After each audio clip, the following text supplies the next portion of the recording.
My name is Barbree, and I'm a senior educator in the School of English and University Pathways at RMIT Vietnam. This is a teacher's journey into a web-based wellbeing community. A quick note, my colleague Karen Benson and I presented on a similar topic at English Australia EdTech Special Interest Group online symposium several months ago. This has shifted from that directly towards a teacher's perspective with some interviews and updates and a deeper delve into my own experience. Just a bit of context before we begin. This was COVID. That's the context. I don't think it needs to be explained any further, with one caveat that we're very, very lucky in Vietnam to now be operating kind of as normal. All of our courses are back face-to-face after a brief second lockdown in part of the country, but for the most part, we are back.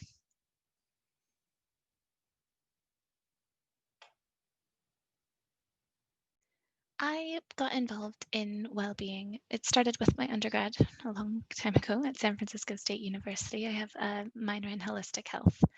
And when we went into lockdown, it was very clear to me that there was kind of an immediate need for well-being support. So I created a Microsoft Teams team that was meant just to be an informal sharing platform for health and well-being tips, especially to support each other during lockdown. This was mostly like tips to reduce eye strain during emergency remote teaching or exercises to do at your desk. And this was combined with a lot of management oversight and a lot of management implementation of top-down well-being initiatives and support from the very beginning. RMIT has been amazing for that. And so I've teamed up with the colleague I mentioned earlier, Karen, and we formed a well-being group. This is us. We are made up of management, senior educators, and professional staff across 3 campuses. RMIT Vietnam has a campus in the north, in Hanoi, in the middle, in Da Nang, and in the south, in Ho Chi Minh City. And so this was an opportunity for us all to work together. We meet on Microsoft Teams twice a month to organize well-being initiatives. I've told you how I got involved in the Wellbeing Working Group, and now let's hear from a few of the other members about how they got involved. Yeah, so the working group started in, and you can correct me if I'm wrong, May, I think it was April. I think it started at the beginning of April. And it was around the same time I was involved with the COVID response project. That's not the official name, but the response project, where we were looking at how we were going to manage everything from teaching, assessment, and well-being. So well-being was identified really early on as a focus, which was really good. And May had also flagged some resources, so there was already something going on in that space. I guess I put my hand up, or maybe I was nominated, I don't know, for the well-being part, because I had experience kind of offering psychosocial support programs for people working in like intense work environments when I worked with asylum seekers in detention. So I'd worked on programs for kind of well-being in intense situations. I guess it was through the role that I have, the staff and community engagement role. So I think that's for Saigon. And I think it's naturally just led into what Karen was thinking about, and probably you up in Hanoi as well. Yeah, it just kind of seemed like an extension of the role that I already had. Basically, in one of my roles in for the Saigon South campus is the staff engagement and SCR, the community engagement specialist. So, creating events that would help for, engage our staff and also help the community. So there was already some sense of well-being involved in there. And then, because like, for example, our staff events, we'd want to do staff events throughout the year to help keep up morale, show appreciation. So when this came about, it seemed fitting that I and Matt, who's the other specialist, for example, would help join because we had, I guess, some experience in organizing some events like that. In forming the Wellbeing Working Group, we knew that our goal was to establish an online community of interest related to well-being, and we had some features that we really wanted to be sure this community included. We wanted it to be inclusive, so like the Wellbeing Group, include management, teachers, professional staff, all 3 campuses at an equal level of engagement. We wanted it to be interactive as well, with a variety of content to reach kind of all of the different areas of well-being, a variety of initiatives, and an opportunity for different levels of engagement. Probably most important for me was that the group was omnidirectional, that it wasn't all management-led top-down initiatives, but that there was scope for teachers and professional staff to lead initiatives, and that there was a space for things to emerge organically in response to the needs that we didn't really anticipate going into lockdown.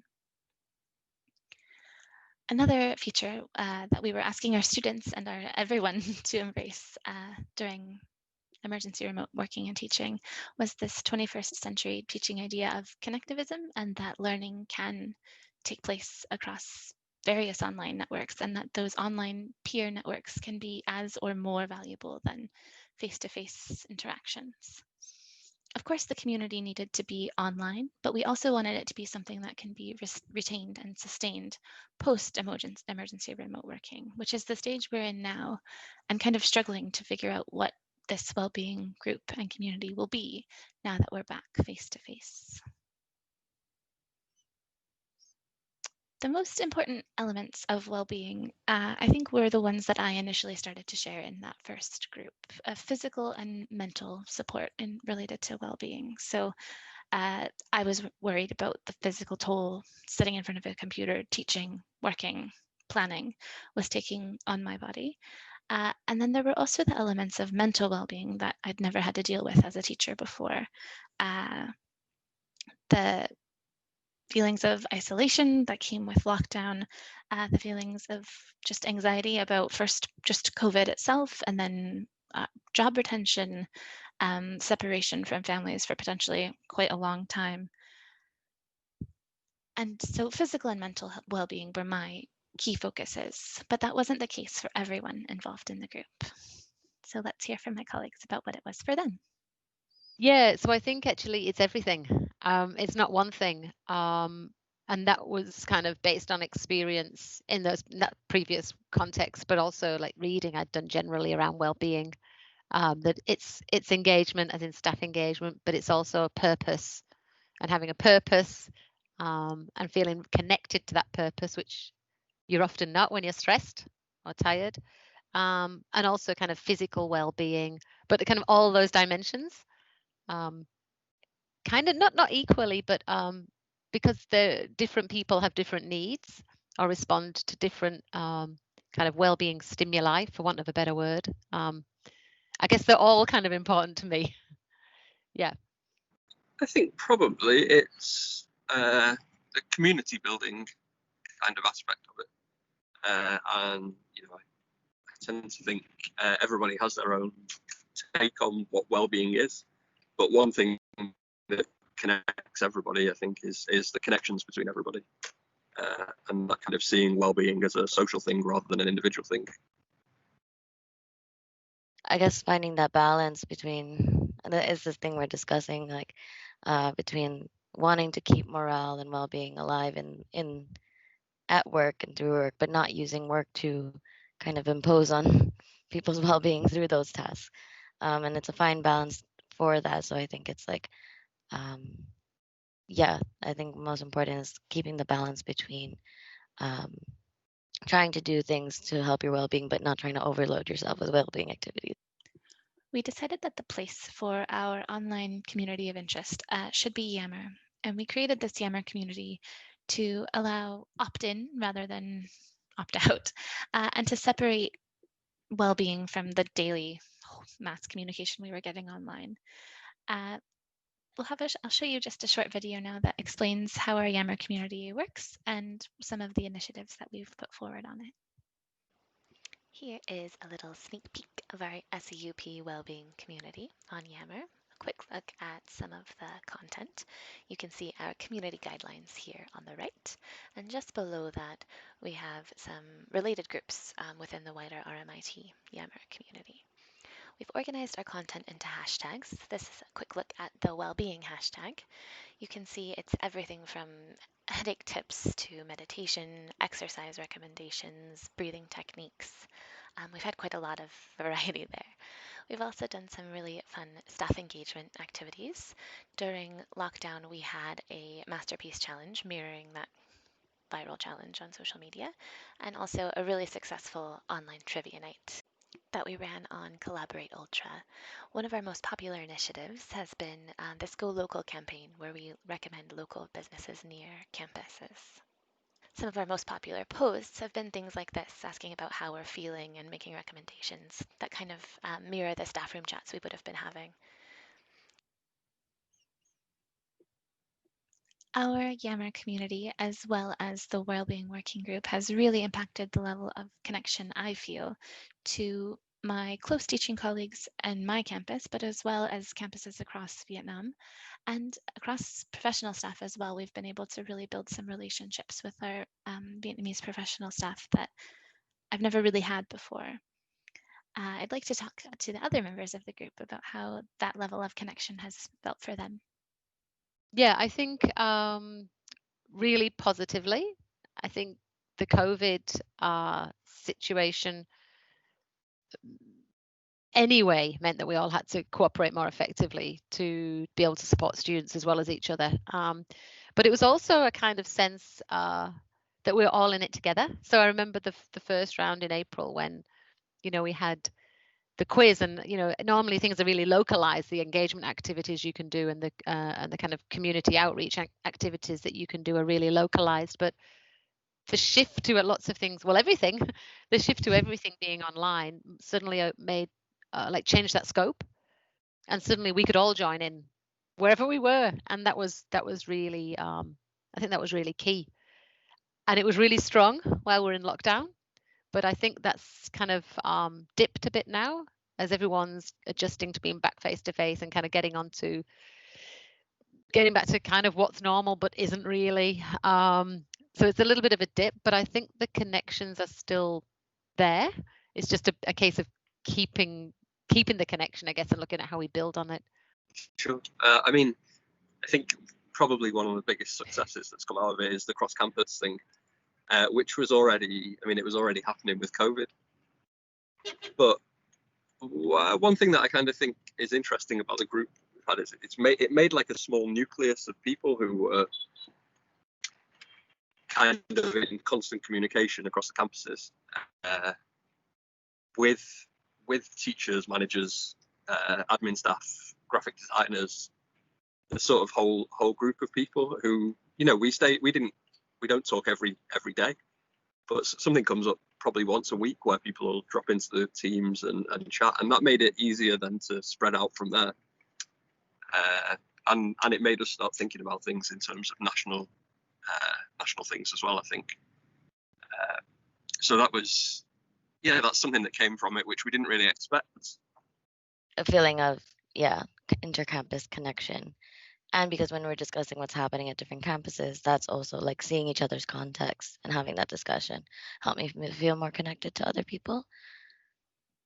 As we've transitioned back to face-to-face teaching, our engagement with wellbeing initiatives and the Wellbeing Yammer community, events and even community engagement is really shifting and changing. I think that's to be expected as people get their wellbeing needs met in a more face-to-face way that they're used to. And I think it's a positive thing because, again, those needs are being met. But I would like our wellbeing community to really evolve and support people more throughout the next year. My ideas are kind of mirrored in what my colleagues said, so let's just hear from them. Yeah, it's an interesting one, isn't it? Who knows what next year is going to look like? I think we've had a really kind of glorious opportunity here to talk about well-being in a way that we've never spoken about it before in staff rooms that I'm aware of, or that I've been a part of. And there's been a real willingness, and people have kind of had the opportunity to put their hand up and say, yeah, I'm struggling, or yeah, it's okay to be a little bit vulnerable. And we work in a very high performing, quite hard working organization. So I think that was a real turning point for people to be able to do that. So for me, I don't want to lose that.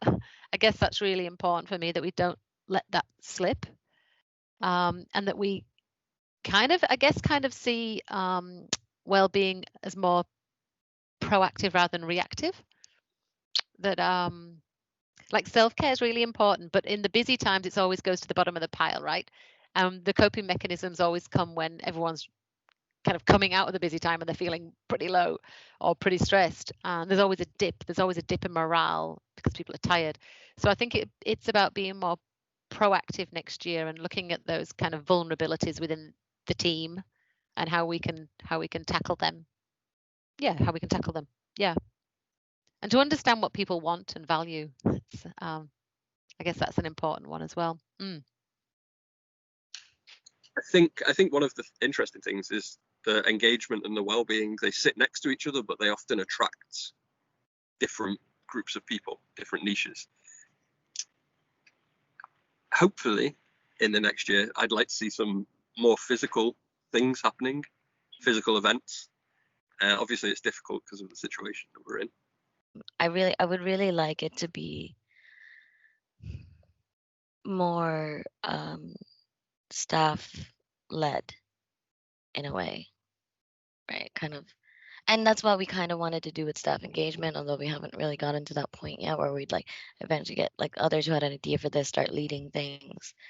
And I would like to see that in well-being as well. Like if someone was doing, like, for example, like yoga classes, like Seth does yoga classes, so she was able to teach and then she could promote that, and that could fall under the well-being thing. Or if someone was going to something and was like unsure of joining because they didn't have anyone to go with, that kind of thing. So more of like a message board kind of thing. I guess what we wanted to do with Yammer, I would like to see it more like having of teachers in different campuses kind of giving the ideas more so than just one group, or having this kind of changing this flow of like coming into the group, or like inviting people to come to meetings to share any ideas, and then other people could work on it if anything.